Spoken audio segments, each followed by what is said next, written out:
বের হয়ে আসবে। ন্যাশনাল ঢাকা কলেজ বিশ্ববিদ্যালয় এখন এক হয়ে যাবে। এখন কোথায় জানো? হ্যাঁ, কোথায়? মারা গেছে। তার তো বিশ্বাস আছে যে পুলিশ তাকে মারবে না, তাকে মেরে দিল কিভাবে?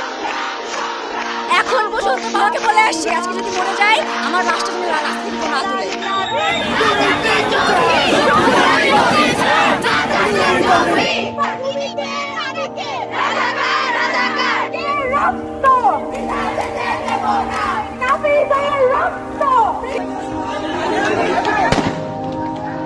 গুলি খাইছে একটা। ওই সময় যখন আমরা হলের সামনে, তখন হচ্ছে ওই মারামারির ওই ছাত্রলীগের লোকগুলো আমাদের মিছিলের উপর আক্রমণ করে।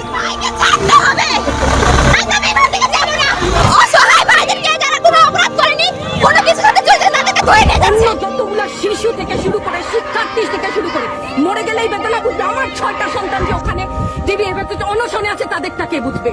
বুলেট আপনি দেখেছেন বাবা মায়ের রাখতো না, অভিশাপ আসমান কাঁপে।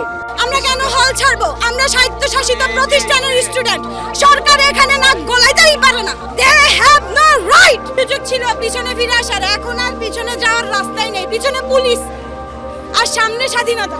অবশ্যই আমরা সম্মানের সাথে মৃত্যু গ্রহণ করতে রাজি আছি। কোশ্চেন করতে পারি না, পারি কিনা? অবশ্যই পারি। তাহলে আবার বলেন, আপনি সিনিয়র বলতে আপনি কোন বিশ্ববিদ্যালয়ে পড়তেন? আপনি সিনিয়র বলবে আপনি কততম বিসিএস? আপনি সিনিয়র বলবে আপনি কোনটা নাকি মেধা?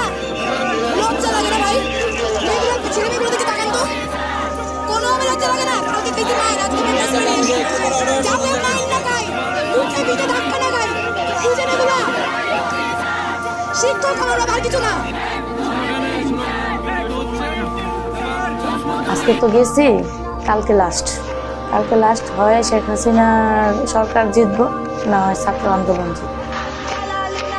আমার সাথে শুধু বাবা না থাকলে আমার সাথে 2 মেয়ে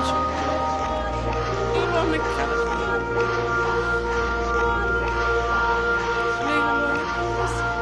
আমার ঘুম নাই তো। আজকে এই শরীরটা হাসিনা আমার জীবনটাকে অন্ধকার করে দিয়ে গেছে। আমার জীবনের সবচেয়ে কষ্টের দিনটা সে আমাকে আনন্দের দিনটা আমি ফলাইতেছে। আম্মু মানে একটা ডাক দেবে না, 3টা ডাক দেবে। জি, মাঝে মাঝে দেখা গেছে আমি কাজ ফালাই দিয়েও আসছি। দোকানে আসলে বলে কি